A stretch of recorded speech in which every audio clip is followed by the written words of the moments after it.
Here I'm going to show you a little more about the shopping cart section. So if you log into Blueprint and click on shopping cart and then click on manage cart templates, here you're going to see a list of options. Usually it's just the default settings. I've created a few more here. So I'm going to click on batch.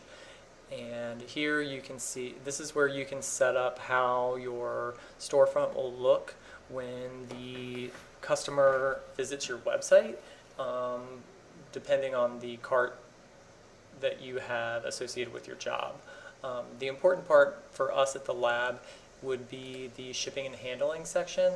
So here the shipping type would be how you want to handle the order. So for instance, if you have a bulk order that you want to be submitted in a large job to be shipped back to the studio or drop shipped to the school, then you want to say have pickup selected or give customer choice. So with pickup selected, that means you can give them a discount if they select pickup, or if you have shipped to customer, then they'll have that applied shipping rate.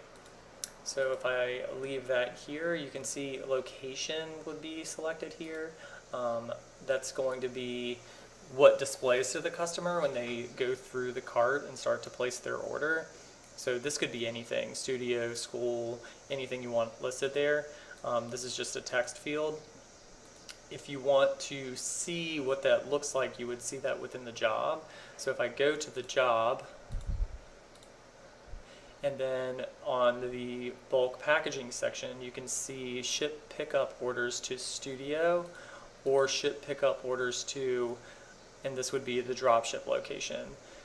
For studio, that's going to be in the preferences section of your account, whatever is listed as the studio address on your account is the shipping address for the studio.